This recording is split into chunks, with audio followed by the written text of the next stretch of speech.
வணக்கம். இன்றைய தலைப்பு இறந்த ஜீவன் வழிப்பயணத்தின் போது துன்பம் அடையாமல் இருப்பதற்கு செய்ய வேண்டிய தானங்களும் அதனால் ஏற்படும் பலன்களையும் உங்களிடம் எடுத்துரைக்கிறேன். நமது சேனலை சப்ஸ்கிரைப் பண்ணாத அன்பர்கள் சப்ஸ்கிரைப் பண்ண வேண்டுமாய் மிக்க பணிவுடன் கேட்டுக்கொள்கிறேன்.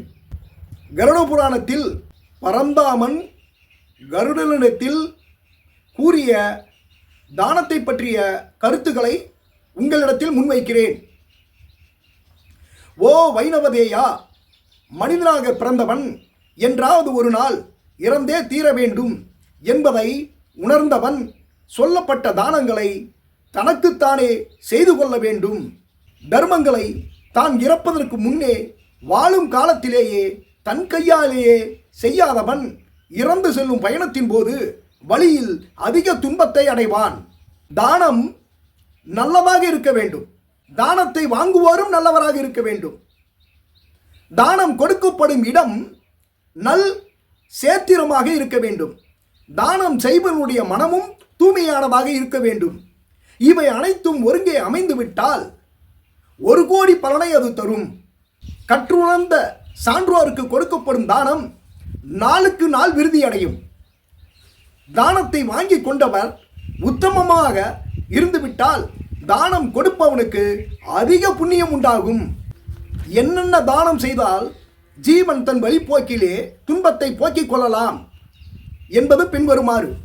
ஆடை தானம் செய்வதால் அச்சம் தரும் ரூபத்துடன் உள்ள யமதூதர்கள் ஜீவனின் முன்பு நல்ல உருவத்துடன் தோன்றுவார்கள். வெற்றிலைப்பாக்கு புஷ்பதானம் தருவதால் யமதூதர்கள் மகிழ்ச்சி அடைந்து ஜீவனை வருந்த செய்ய மாட்டார்கள். தானிய தானம் யமனும் அவனது தூதுவர்களும் மகிழ்ந்து ஜீவனுக்கு வேண்டியவற்றை எல்லாம் வழங்குவார்கள். எல் தானமும் இரும்பு தானமும் யமனின் ஆயுதங்கள் இரும்பால் ஆனவை என்கின்ற காரணத்தினால் இத்தானத்தை செய்வதால் யமன் மகிழ்ச்சி அடைகிறான். இறப்பவன் யாராயினும் இரும்பு தானம் செய்தே ஆக வேண்டும். திலதானமும் கோதானமும் சிறப்பான தானங்களாகும். கொடிய பாவங்களை நசிக்கச் செய்வது இந்த தானம். நல்ல உத்தம பிராமணுக்கே திலதானமும் கோதானமும் கொடுக்க வேண்டும்.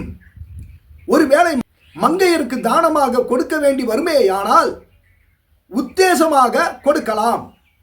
லவணதானம், அதாவது உப்பு தானம்.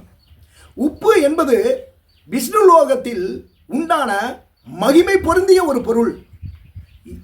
இந்த உப்பை தானமாக தருவதால் இறப்பவனுக்கு யமனிடத்தில் பயம் உண்டாகாது. இந்த தானத்தின் பலனாக அவன் சொர்க்கலோகத்தை அடைவான்.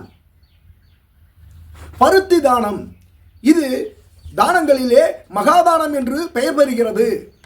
ஏனென்றால் இந்த பருத்தியிலிருந்துதான் பூணூல் செய்யப்படுகிறது. ஜீவன்களின் மானத்தை காக்கும் பொருட்டு ஆடை நெய்வதற்கு இது பயன்படுவதால் இத்தானம் சிறப்பாக கருதப்படுகிறது. இதனால் யமதூதர்களிடம் பயம் உண்டாகாது. இத்தானத்தால் மாமுனிவர்களும் இந்திராதி தேவர்களும் திருப்தி அடைகிறார்கள்.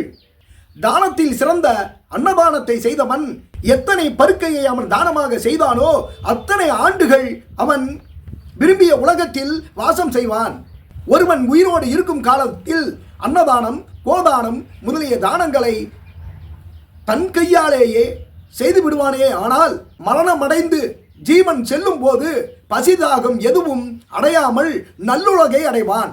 தன் சக்தியை அனுசரித்து நித்திய தானம் செய்பவன் எவனோ அவன் தன் வாழ்வின் இறுதியில் நற்கதியை அடைவான். தந்தை இறந்து அவன் புத்திரன் கயாசிரார்த்தம் செய்வதை விட அவரது அருகிலே நெருங்கி இருந்து தான தர்மங்களை அவரை நினைத்து செய்வதே உத்தமமாகும். இதுவே ஒரு மகனுடைய கடமை. வேத சாஸ்திரங்களை ஓதி உணர்ந்த மேன்மை மிக்க உத்தம அந்தணனுக்கே கோதானம் செய்ய வேண்டும். ஒழுக்கமற்றவனும் பேருக்கு அந்தணனாகவும் உள்ள ஒருவனுக்கு இந்த கோதானம் கொடுத்தவுமே ஆனால் கொடுத்தவன் நரகம் எய்துவான். விருச்சோர்ச்சனத்தில் செய்யும் கோதானமும் எண்ணெய் நிரப்பிய கடகதானமும் பிரேத ஜென்மத்தை போக்கும் தன்மையுடையது.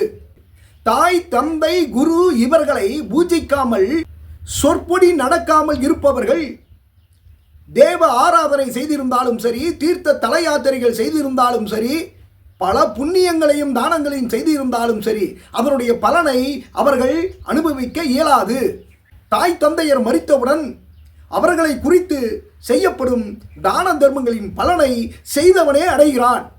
சாதுக்களுக்கும் யோகிகளுக்கும் நல்ல பொருள்களை பக்தி சனத்தையோடு தானம் கொடுப்பவன் அந்த பிறவியிலோ அல்லது மறுபிறவியிலோ சந்தேகமின்றி அடைவான். அது எப்படி எனில், பெட்டியில் பூட்டிய பொருள் பாதுகாப்பாக தனக்கே உரியதாக இருக்கிறதோ அதே போல்தான் செய்கின்ற தானமும் தர்மத்தின் பயனும் தன்னையே வந்து சாரும். எனவே நாம் இறப்பதற்கு முன்னே பல தான தர்ம காரியங்களை செய்து அதனுடைய பலனை சேர்த்து வைத்து கொண்டுமே ஆனால் வழிப்போக்கிலே எவ்வித துன்பமும் அடையாமல் நற்கதையே அடையலாம். எனவே ஆன்மீக பக்தர்கள் தான தர்மங்களை செய்து இந்த சாஸ்திரத்தில் நம்பிக்கை கொண்டு பயனடைய வேண்டுமாய் பணிவுடன் கேட்டுக்கொள்கிறேன். நன்றி, வணக்கம்.